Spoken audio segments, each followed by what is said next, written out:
이번 시간은 239페이지죠. 용익물권입니다. 용익물권이라는 것은 타인의 물건을 직접 지배해서 사용, 수익할 수 있는 물건을 말합니다. 타인의 물건에 대해서, 그죠?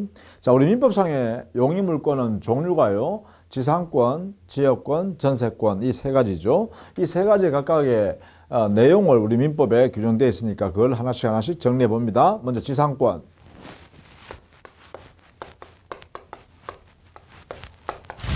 자, 지상권이라는 것은 우리 교재에 보다시피요, 240페이지에 279조 규정이 있죠. 지상권자는 타인의 토지에 건물 기타 공작물이나 수목을 소유하기 위하여 그 토지를 사용하는 권리가 있다. 그렇죠? 이게 뭐 권리가 어떤 의미냐? 타인의 토지를 이용하는 권리입니다. 토지 사용권. 이게 이제 지상권이다라는 것이죠. 그러니까 토지를 대해서 직접 지배하면서 사용하는 것을 목적으로 한다. 이때 사용의 목적 대상은 뭐냐면 자기의 소유 건물이나 공작물 또는 수목을 소유하기 위해서 타인의 토지를 이용하는 권리다 이러겠죠. 자, 먼저 지상권의 성질 알아두셔야겠죠. 타물권이다. 이 타물권의 의미는요, 타인의 소유물에 대한 권리다 이런 뜻이에요. 타인의 소유물에 대한 권리다. 물권요. 네. 두 번째, 이 지상권은 건물 기타 공작물이나 수목을 소유하기 위해서죠. 소유하기 위한 권리다. 이렇게요. 이게 목적입니다. 목적. 그 다음에 타인을 직접 사용하는 권리죠. 타인의 토지를 사용하는 권리죠. 사용하는 권리다. 그 다음에 여기 조심해야 될 것. 토지 사용료에 해당되는 지료.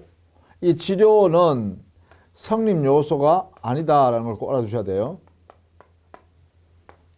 지료는 성립 요소가 아니기 때문에 지상권에는요, 무상지상권도 있다.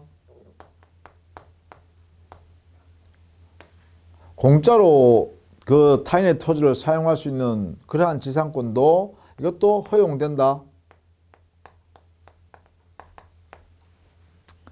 자, 이렇게 정리해 두셔야겠죠.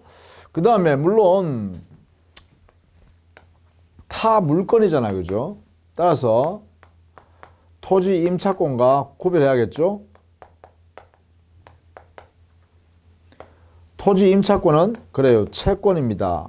채권이니까 누구에 대한 권리냐? 이것은 토지 임대인에 대한 권리입니다. 임대인에 대한 권리. 사람에 대한 권리예요. 사람에 대한 권리. 그러나 여기에 있는 지상권이란 것은 토지에 대한 권리죠. 토지에 대한 권리. 그렇죠? 그런 면에서 본질적으로 다르다. 그 이하에 있는 것은요, 다음 페이지 242페이지에 가면 표를 가지고 이렇게 정리해 놨는데, 이것은 우리 민법의 규정을 가지고 이렇게 비교해 놨습니다. 기본적으로 지상권은 물권이다라는 것이고, 그 다음에 임차권이라는 것은 채권이다. 이걸 근거로 해서 쭉 법 조문상의 차이점을 이렇게 비교해 놨으니까 참고해서 봐두시면 되겠다. 뭐 그 정도가 되겠네요. 자, 그러면 구체적으로 이 지상권 취득은요, 기본적으로 법률 행위에 의해서 취득할 수 있고요. 행위 아니면 법률 규정에 의해서 취득할 수 있죠. 법률 행위에 의한 지상권 취득일 때는 지상권 설정 등기를 해야 됩니다. 그렇죠. 그래서 민법 186조 부동산 물권을 발생, 변경, 소멸시키려고 그러면 법률 행위에 의한 경우에는 반드시 등기해라. 그죠? 그래서 186조에 근거해서 이렇게 지상권 설정 계약을 하고 그 다음에 지상권 설정 등기하면 지상권을 취득한다. 뭐 이런 이야기죠. 그 다음에 법률 규정에 의한 지상권 취득인데요. 뭐 물론 이거는 민법 187조에 근거해서 등기를 요하지 않습니다. 그렇죠? 법률 규정에 따라서 당연히 지상권이 발생하는 취득하는 건데, 예컨대 지상권자가 사망함으로써 그 상속인이 지상권을 취득하는 것, 이것도 여기 됩니다. 자, 근데 설정적 취득일 때는요, 여기는 민법상에 있는 법정지상권이 있고요. 또 특별법에 있는 법정지상권이 있고요. 또 관습법에 있는 법정지상권이 있다. 이렇게 나누어 볼 수 있겠죠. 자, 민법상에 있는 법정지상권은 305조와 366조에 근거한 법정지상권이에요. 특별법상의 법정지상권은 가등기 담보 등에 관한 법률과 임목에 관한 법률에 각각 규정이 있어요. 그 다음 관습법상에 있는 법정지상권은 이 판례가 그 요건을 하나하나 설시해 주고 있습니다. 이렇게요. 그래서 우리 시험에는 주로 관습법상의 법정지상권하고, 그죠? 그 다음 두 번째는 366조, 요거는 저당권에 있는 법정지상권입니다. 요게 주로 많이 나오고요. 그 다음에 가끔 나오는 게 여기는 전세권에 있는 법정지상권이에요. 이렇게. 전세권에 있는 법정지상권. 이렇게 세 파트가 주로 시험 많이 나오고, 그 중에서 관습법상 법정지상권과 저당권 행사에 의한 법정지상권. 이 두 개가 주로 시험의 대상이다. 이렇게 보시면 되겠죠. 그래서 이걸 중심으로 정리를 할 겁니다. 자, 이렇게 해서 지상권이 이렇게 취득하게 되면 지상권의 존속 기간이 우리 법에 규정되어 있어요. 자, 이게 존속 기간에 관한 규정은요, 강행 규정입니다. 강행 규정. 당사자가 이거 보다가 짧은 기간을 하면 안 돼요. 그래서 여기 우리 법에는 최단기간을 규정을 해놨어요. 예컨대 우리 법 조문이 280조 이하에 있죠. 견고한 건물이나 수목을 소유하기 위해서 지상권 시작할 때는 최소한 30년 이상으로 하라 이렇게 되어 있죠. 기타 건물을 소유할 목적일 때는 15년 이상을 하라. 그 다음에 그 밖에 공작물을 소유하기 위해서 지상권 설정할 때는 5년 이상으로 하라 이렇게 했죠. 그래서 이게 뭐냐, 최단 존속기간으로서요 딱 정해놨어요. 이렇게 최단기간으로 정해놨어요. 반드시요. 그러나 우리 법에는 최장기에 대해서는 규정이 없습니다. 최장기간은 규정이 없기 때문에요, 영구무한이라고 이렇게 당사자 영구무한으로 이렇게 약정하는 것도 가능하다 이렇게 해석해요. 왜냐하면 규정이 없으니까. 그래서 최단기간에서는 조심해야 돼요. 만약에 당사자 약정에서 존속기간에 관하여 약정을 하지 않았다. 약정을 하지 않았다면 이걸로 간주해 버립니다. 이렇게. 당의 목적, 지상권 설정 목적이 견고한 건물이나 수목을 소유하기 위해서 지상권 설정했다라고 하면 30년으로 간주해 버려요. 약정이 없을 때는요. 또 건물을 소유할 목적으로 지상권 설정했다 그러면 15년으로 간주해 버립니다. 존속기간 약정하지 않았을 때. 기타 공작물을 소유하기 위해서 지상권 설정했다 그러면 5년으로 간주해 버립니다. 그래서 최소한 최단기간은 보장되어져야 한다. 그래서 이것을 우리는 가행규정이라 한다. 이것을 243페이지, 244페이지 걸쳐서 설명했죠. 자, 이런 상태에서 만약에 기간이 만료됐어요.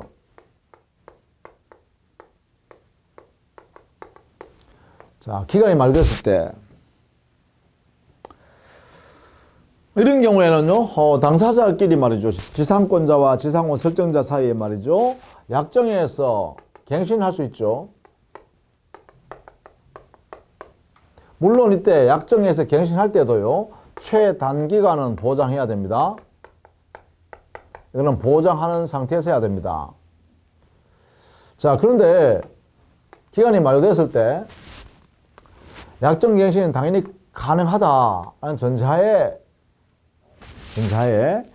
다음과 같은 규정을 두고 있어요. 우리 민법에.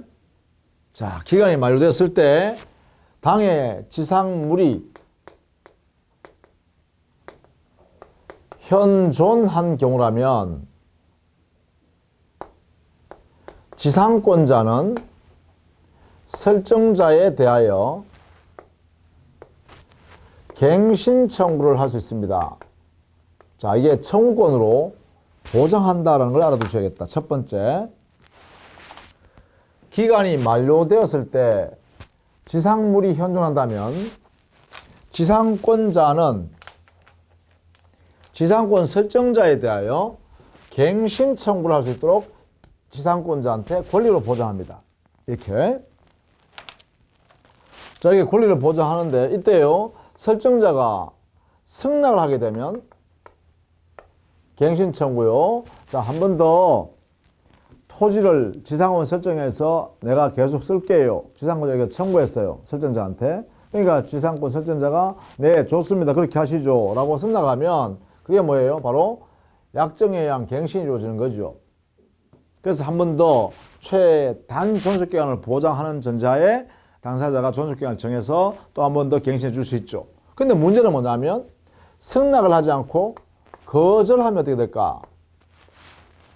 자, 지상권자가 갱신 청구했을 때 설정자가 거절했을 때는 이때는 자, 거절했을 때요. 이때는 지상권자에게요.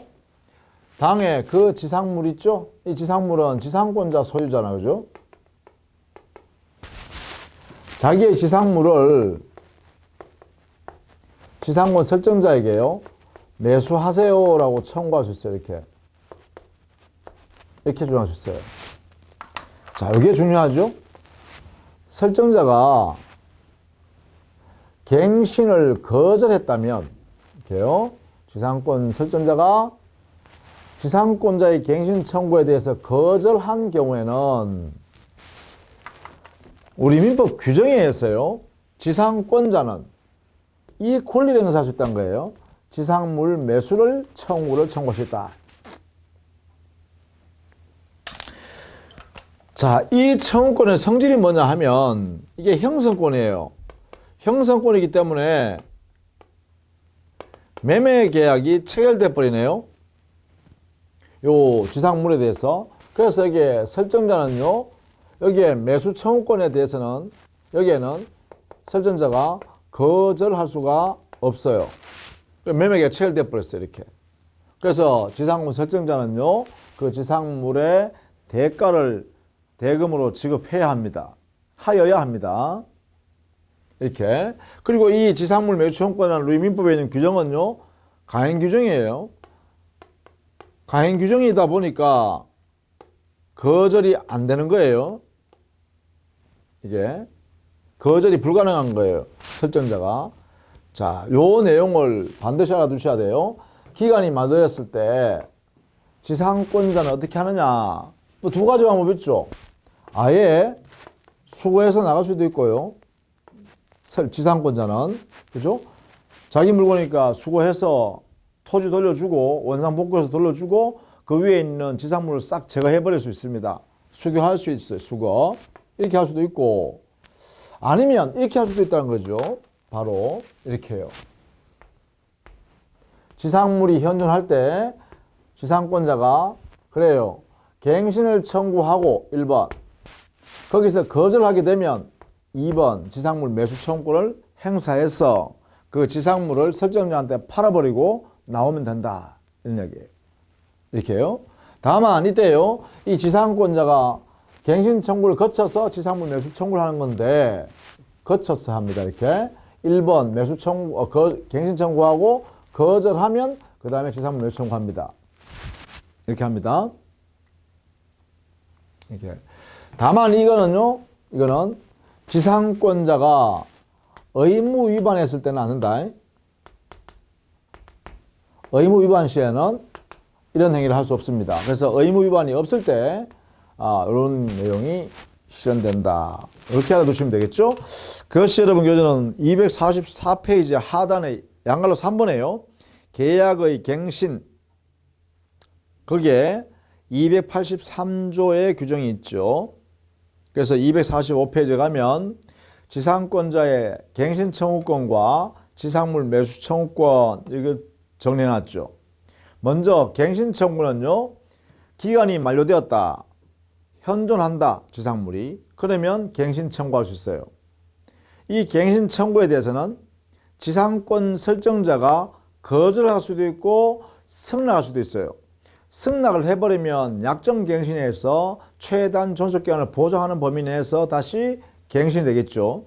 그런데 만약에 지상권 설정자가 그 갱신 청구를 거절해버리면 이때 지상권자는 지상물, 자기의 소유물인 지상물을 지상권 설정자, 토지 소유자한테 사라 이렇게 할 수 있다는 거죠. 자, 이때 지상물 매수청구권을 행사한다 하는데 이 매수청구권의 성격은 형성권이란 거야. 사실래요? 이렇게 물어보는 게 아니라 사 이렇게 되는 거죠. 그러면 매매가 체결돼 버린다는 거야. 그랬어요. 우리 법 규정이 지상물 매수청구권에 이 규정을 두고 있는 이 성격이 강행 규정이란 거예요. 강행 규정이니까 지상권 설정자는 나 안 살래 할 수가 없다는 것입니다. 거절을 못한다 이런 이야기죠. 자, 이런 내용들을 여러분은 꼭 알아두셔야겠다. 자, 이렇게 해서 지상권이 유효하게 성립하면 그 효력에는 어떤 게 있냐. 245페이지 보시죠. 지상권의 효력. 거기에 첫 번째요. 지상권자는 당연히 토지를 사용할 수 있는 권리잖아요. 그래요. 토지 사용권이 있습니다. 이 가장 본질적인 내용이죠. 이때 그 토지를 사용하면 바로 옆에 있는 인접한 토지 소유자나 이용자하고 분쟁이 생길 수 있으니까 부딪힘이 있을 수 있죠. 이때는 상린관계 규정이 준용됩니다. 인접한 부동산 소유자 사이에 상린관계 규정을 우리 민법의 소유권에서 규정해놨죠. 그 상린관계 규정이 지상권자에게도 그대로 준용된다. 그 다음에 지상권자가 타인 누군가로부터 침범을 당했다, 침해를 당했다, 지상권 행사를 방해당했다라고 하면 이 지상권자는 당의 토지를 점유하면서 지상권 행사하는 거니까 점유권을 침해당한 것도 되고 지상권을 침해당한 것도 되겠죠. 그러니까 지상권자는 점유권에 기한 물권의 청구권뿐만 아니라 지상권에 의한 물권 청구권도 행사할 수 있다. 이렇게 되겠죠. 그죠? 그래서 이것을 두 개 다 선택적으로 마음대로 행사할 수 있다. 이걸 경합을 인정한다. 이렇게 표현하죠. 그것이 245페이지의 제일 하단에 동그라미 3번에요. 거기에 정리해놨어요. 점유권과 그다음에 지상권에 의한 물권 청구권. 이게 두 개 다가 병존하며 경합한다. 그래서 마음대로 선택해서 행사할 수 있다. 그죠? 반환, 제거, 예방 청구권. 그 다음 두 번째 다음 페이지 가보시죠. 지상권자가 처분행위를 마음대로 할 수 있습니다. 지상권의 처분이라고 하는데 그 지상권의 처분이라는 것은 첫 번째 지상권 자체를 양도하는 것을 처분입니다. 지상권자가 지상권 그 자체를 양도하는 거예요. 두 번째는 지상권자가 그 지상권의 대상인 토지를 지상권 존속기간 내에서 임대하는 것도 처분이라고 합니다. 토지 임대하는 거죠. 지상권자가. 세 번째, 지상권을 대상으로 해서 저당권을 설정해 주고 지상권자가 돈을 빌려 쓸 수 있어요. 우리 민법에는요. 지상권을 대상으로 하여 저당권을 설정할 수 있다고 허용합니다. 그러니까 저당권자에게 지상권 설정해 주고 지상권을 저당권의 대상으로 설정해 주고 돈을 빌려 쓸 수 있다. 이것도 지상권자의 처분행위다. 이런 행위를 지상권자는 할 수 있다는 것입니다. 만약에 지상권 설정 계약 당시에 이러한 지상권자의 처분 행위를 금지하는 약정을 했더라도 이 지상권자의 처분 행위는 보장됩니다. 그래서 처분 못한다고 금지 약정을 했다 하더라도 지상권자는 지상권을 양도할 수 있고 지상권의 범위 내에서 임대할 수 있고 또 지상권 위에다가 저당을 설정하고 돈을 빌려 쓰는 것도 무방하다 이 말이에요. 이렇게 우리 규정을 하고 있어요. 그래서 거기에 교과서에요. 양갈로 2번에 동그라미 2번 지상권의 양도, 임대, 담보 제공이 가능한데 마지막 부분에 보세요. 거기에 이 규정은 편면적 강행 규정이기 때문에 지상권자에게 불리한 내용의 약정을 하더라도 그것은 그 약정이 무효다. 이게 무효니까 지상권자는 당연히 약정해도 이런 행위를 할 수 있다. 이렇게요.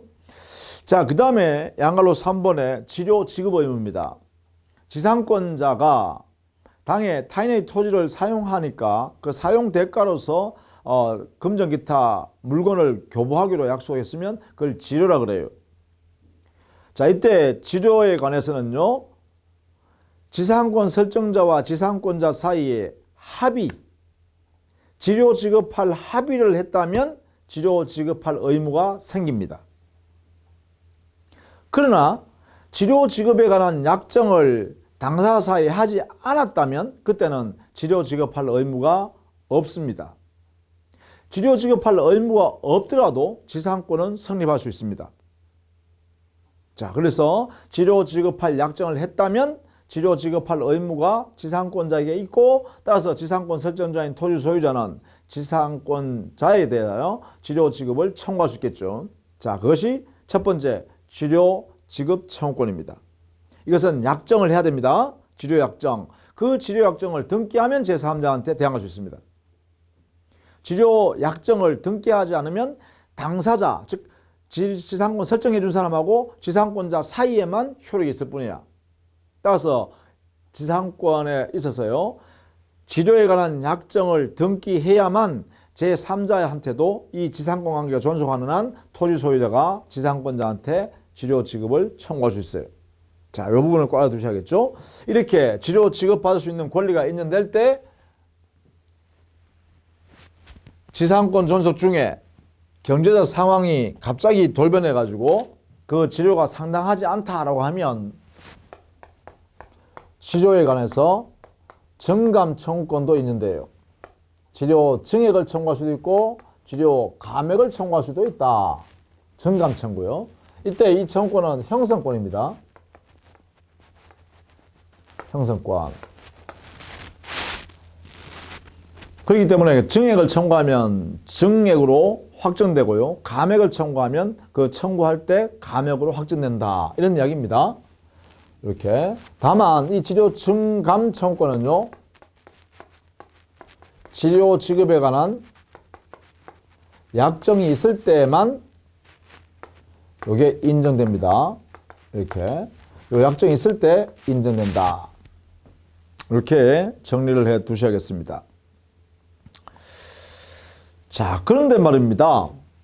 치료 지급할 의무가 있음에도 불구하고 이렇게 약정해서 의무가 생겼음에도 불구하고 만약에 치료 지급을 연체했다. 치료 연체하면 어떻게 될 거냐. 이걸 정리할 필요가 있겠죠. 자, 여기에는 우리 민법이 또 규정을 하나 만들었죠. 치료 연체가 2년 이상의 연체가 있을 때, 그렇죠? 이럴 때는 지상권 설정자는 지상권자에 대하여 지상권의 소멸되었음을 청구할 수 있고, 이 청구권의 성질은 형성권입니다. 형성권이니까 설정자가 지상권 소멸 청구하는 순간에 즉시 소멸합니다. 이렇게 정리해둬야겠죠. 그래서 소멸해버린다. 즉시. 자, 이때 이 지상권 소멸 청구권은 반드시 연체한 그 금액이 2년 이상에 해당되어야 합니다. 그럼 여기에 2년 이상이라는 것은 연체한 총액을 말합니다. 연체액. 연체한 총액이 2년분 이상에 해당된다. 이런 뜻입니다. 이게. 그리고 이 2년분 이상의 연체액은요, 토지 소유자인 지상권 설정자 한 사람한테요, 그 사람한테 2년분 이상이어야 합니다. 이렇게요. 만약에 지상권 설정자가 당의 토지 소유권을 타인에게 양도한 경우는요, 양수인과 양도인 각각 걸쳐서 합치니까 2년분이다. 이러면 안 돼요. 지상권 설정자가 당의 토지를, 그 토지를 양도했다면 당의 양수인에 대하여 지상권 소멸 청구권을 인정해주기 위해서는 지상권 대상인 토지를 양수받은 그 양수인에 대하여 2년분 이상의 연체액이 있을 때 그 양수인이 지상권 소멸을 청구할 수 있다. 이렇게 된 거예요. 종전의 지상권 설정자와 자기, 즉 양수인 사이에 연체 금액을 합친 금액을 말하는 것은 아니다라는 것이죠. 조심해야 됩니다. 자, 요거요. 치료 지급 약정의 의무가 있고 그 의무가 발생되어 있는 상태에서 치료 연체가 2년분 이상일 때 총액입니다. 총액. 그럴 때는 설정자는 지상권자에 대하여 소멸을 청구할 수 있고 그 소멸 청구는 형성권이기 때문에 즉시 소멸한다. 요 내용을 반드시 알아두셔야 됩니다. 그것이 여러분 247페이지 재료에 가면 관련 조문과 관련 정리해놨죠. 지상권자가 2년 이상 치료를 지급하지 아니한 때라는 것은 체납된 치료액의 통산 합쳐서 2년분 이상을 의미한다. 그리고 거기에 바로 밑에 판례가 있죠. 지상권자의 치료 지급 연체가 토지 소유권 양도 전후에 걸쳐져 있어서 토지 양도인과 토지 양수인, 종전의 지상권 설정자와 지금 현재 토지 소유자인 양수인 이 두 사람의 연체금에 합쳐가지고 2년분일 때는 안 된다 이거예요. 토지 양수인 한 사람에 대해서 2년분 이상의 연체액이 됐을 때 이 지상권 소멸 청구를 할 수 있다는 것입니다. 자, 요 내용들을 반드시 알아두십시오. 요건 대단히 중요한 조문이다 이거죠. 2년분 이상의 연체. 자, 그 다음에 지상권 소멸이요. 지상권의 소멸 원인은 일반적 물권의 소멸 원인이 다 적용됩니다. 예컨대 당의 토지가 포락되어서 멸실되었다. 그러면 당연히 지상권 소멸하죠. 또 지상권이 혼동 때문에, 즉 지상권자가 당의 토지 소유권을 취득했다. 그러면 혼동의 결과로서 지상권이 소멸하게 되죠. 또 지상권은 20년간 행사하지 않으면 소멸시효가 완성되어서 소멸해버립니다. 이런 것도 당연히 소멸하겠죠. 또 지상권 존속기간이 만료되면 원칙적으로 지상권 소멸합니다. 또 약정 소멸 사유를 정해놨는데 그 사유가 발생하면 소멸합니다. 뭐 이런 등등이 있겠죠. 자, 그 다음에 이게 있었죠. 소멸하는 거. 치료 지급할 의무가 있는데 2년분 이상의 연체가 되어서 지상권 설정자가 지상권의 소멸 청구를 함으로써 즉시 소멸할 수도 있죠. 자, 이렇게 지상권 소멸되면 당연히 지상권자는 그 토지 위에 있는 자신의 지상물의 수거하여야 할 의무가 있고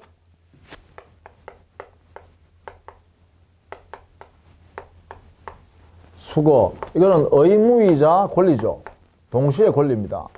그러니까 수거 의무, 수거권 같은 거죠. 이게 기본입니다. 왜냐하면 당의 토지를, 그 지상권의 대상인 토지를 원상태로 돌려줘야 되죠. 원상 회복해줘야 된단 말이에요. 그죠? 그러니까 원칙적으로 지상물 수거해서 당의 토지를 반환한다라는 것인데 여기에 중요한 게 있습니다. 자, 이렇게 해서 지상권을 수거하는데요. 그런데 반대로 이렇게 할 수도 있다는 거죠. 지상권자나 지상권 설정자는 당의 그 지상물을 팔고 가라, 사세요 라고 할 수 있다는 거죠. 이게 인정됩니다. 지상권자는 지상물 매수를 청구할 수 있고, 자, 이때요. 지상권 설정자에게도 지상물 매수 청구를 인정한다는 걸 아십시오. 예컨대 이때는요. 지상권 존속기간이 만료됐다.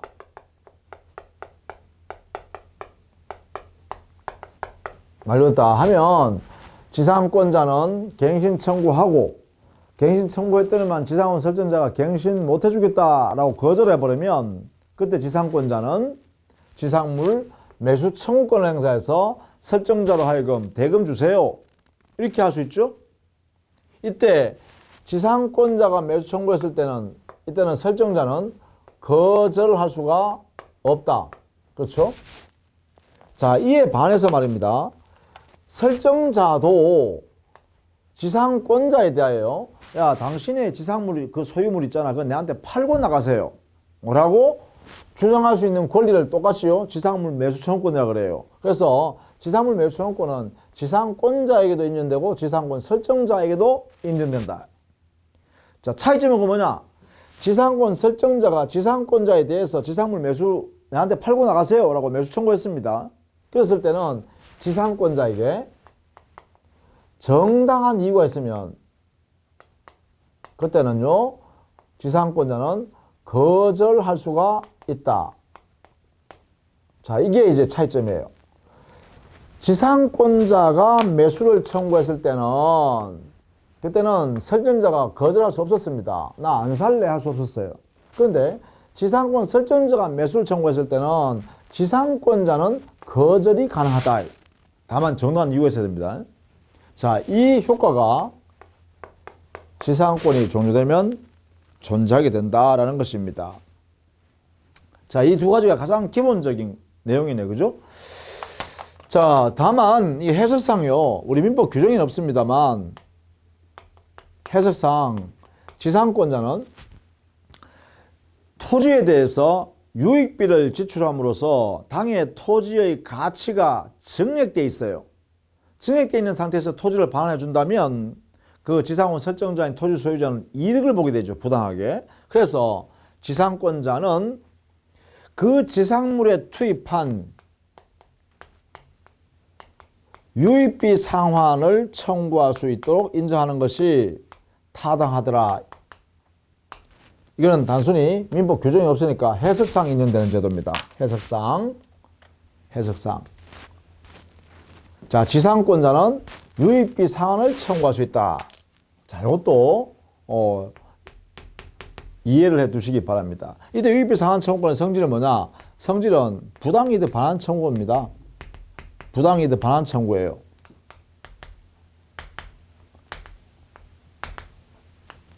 성격은요. 그러니까 정당한 상태로 돌리기 위해서 하는 거니까 해석적으로 보더라도 이것은 인정하는 것이 타당하다 이렇게 했죠. 이렇게요. 그것을 우리 교재에 정리해놨네요. 자, 이렇게 했어요. 기본적으로 지상권의 의미를 쭉 한번 살펴봤어요. 그죠? 성립하는 모습, 즉 지상권을 취득하는 모습, 그 다음에 성립했을 때 지상권은 존속기간, 그리고 지상권자의 권리, 그 다음에 지상권 소멸했을 때 지상권자와 지상권 설정자의 관계를 정리했죠. 그죠? 자, 이런 내용들이 우리 민법에 지상권의 효력 또는 지상권의 내용으로 규정이 되어 있다. 자, 다음 시간에는요, 특수지상권을 정리하도록 하겠습니다. 자, 수고 많으셨습니다.